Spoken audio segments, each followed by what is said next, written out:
എഴുപത്തിങ്കൽ കൂട്ടായ്മ എല്ലാ വർഷവും ഒത്തുചേരുന്നതുപോലെ ഈ വർഷവും ഓഗസ്റ്റ് 31-ാം തീയതി വിശുദ്ധ യുക്കാസമയുടെ തീർത്ഥകേന്ദ്രത്തിൽ വെച്ച് ഒത്തുചേർന്നു. 30 വർഷമായിട്ട് നടത്തിവരുന്ന ഈ ആചരണത്തിൽ ഞങ്ങൾ ആദ്യമായിട്ടാണ് പങ്കെടുക്കുന്നത്. ഞങ്ങളുടെ ഇടവകയിൽ നിന്ന് മാത്രം 35 പേരടങ്ങുന്ന ഒരു ബസ്സാണ് അവിടേക്ക് പോയത്. ഉച്ചയ്ക്ക് 12:30-ഓടെയാണ് ഞങ്ങൾ ഇവിടെ നിന്ന് യാത്ര തിരിച്ചത്. 2:30 ആയപ്പോൾ ഞങ്ങളവിടെ എത്തിച്ചേർന്നു. 3 മണിക്കാണ് കുർബാന പറഞ്ഞിരുന്നത്. തിങ്കൾ ഫാമിലിയിൽ നിന്ന് 4 വൈദികരടങ്ങുന്ന ഒരു വിശുദ്ധ ബലിയായിരുന്നു നമുക്കവിടെ കാണാൻ പറ്റിയിരുന്നത്. വിശുദ്ധ ബലിക്ക് മുൻപായിട്ട് പുഷ്പാർച്ചന ചടങ്ങുണ്ടായിരുന്നു. അവിടെ എല്ലാ കുടുംബാംഗങ്ങളും എല്ലാവരും വന്ന് പുഷ്പാർച്ചന നടത്തുകയായിരുന്നു. ഞങ്ങളെല്ലാവരും നേരത്തെ എത്തിയതുകൊണ്ട് തന്നെ ഞങ്ങൾക്ക് മുൻനിരയിൽ തന്നെ ഇരുന്ന് കുർബാന കാണാനുള്ള അവസരം ലഭിച്ചിരുന്നു.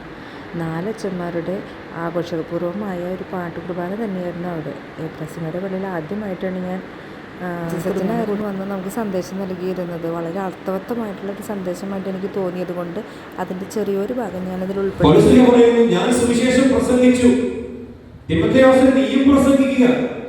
സാഹചര്യം അനുകൂലമാണെങ്കിലും പ്രതികൂലമാണെങ്കിലും നീ സുവിശേഷം പ്രഘോഷിക്കുക. സുവിശേഷ പ്രഘോഷണം എന്ന എന്റെ യുദ്ധം ഞാൻ നന്നായിട്ട് ചെയ്തു, എന്റെ ഓട്ടം ഞാൻ പൂർത്തിയാക്കി, എന്റെ വിശ്വാസം ഞാൻ സംരക്ഷിച്ചു എന്നുള്ളതാണ് അവിടുത്തെ വചനം.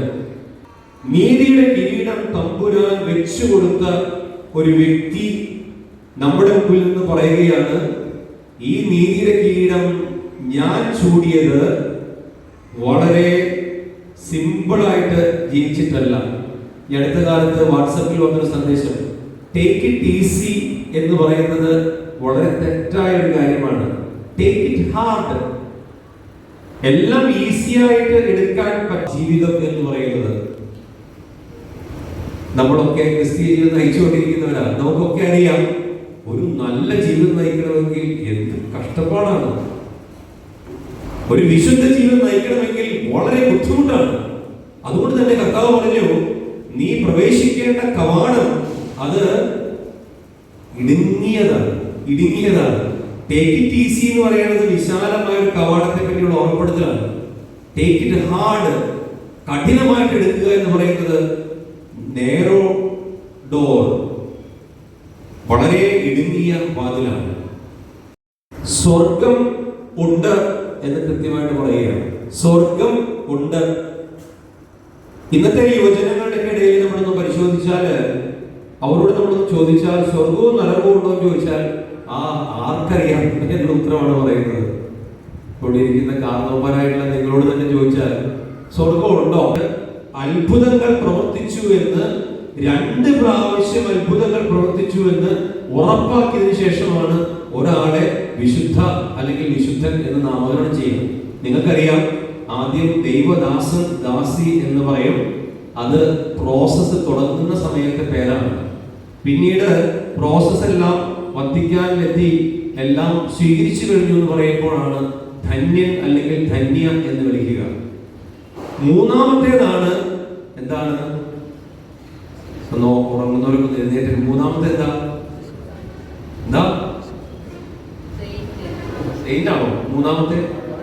വാഴ്ത്തപ്പെട്ടവൻ അല്ലെങ്കിൽ വാഴ്ത്തപ്പെട്ടവൻ അല്ലേ? അത് 3-ാമത്തേതാണ്. ഈ 3-ാമത്തെ വാഴ്ത്തപ്പെട്ടവൻ അല്ലെങ്കിൽ വാഴ്ത്തപ്പെട്ടവൻ എന്ന് വിളിക്കണമെങ്കിൽ ഒരു അത്ഭുതം സംഭവിച്ചിട്ടുണ്ടാകണം. 4-ാമത്തെയാണ് ഇത് വിശുദ്ധൻ അല്ലെങ്കിൽ വിശുദ്ധ. അതിന് 2-ാമതൊരു അത്ഭുതം കൂടി സംഭവിച്ചിട്ടുണ്ടാകണം. അപ്പോൾ ഇത്രയും ഉറപ്പാക്കിയിട്ട് ഈ ആള്, നമ്മൾ ഈ പറയുന്ന ആള് സ്വർഗത്തിലെത്തിയിട്ട് തമ്പുരാന്റെ പക്കൽ ആയിരിക്കുന്നുവെന്നും തമ്മിൽ മധ്യസ്ഥ ശക്തിയുണ്ടെന്നും ഈ ഭൂമിയിലുള്ള ജനം വിശ്വസിക്കുന്ന വിധത്തിലുള്ള അത്ഭുതങ്ങൾ സ്വീകരിച്ചതിന് ശേഷമാണ് ഒരു വ്യക്തിയെ സഭ വിശുദ്ധയെന്ന് പ്രഖ്യാപിക്കുക.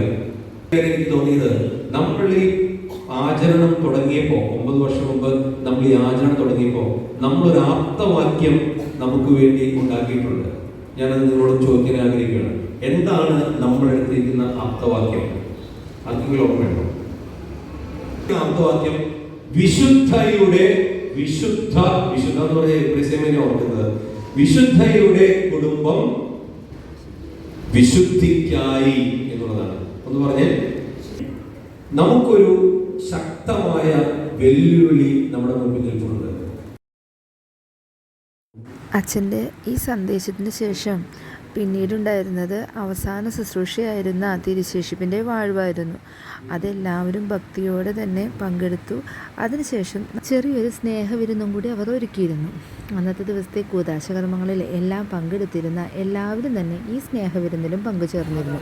സ്നേഹവിരുന്നിന് ശേഷം ഞങ്ങൾ തൃശ്ശൂർ പടിഞ്ഞാറൻ മേഖലയിൽ നിന്ന് വന്നിരുന്ന എല്ലാവരും ഒരുമിച്ച് ഗ്രൂപ്പ് ഫോട്ടോയും എടുത്തതിന് ശേഷമാണ് പിരിഞ്ഞത്.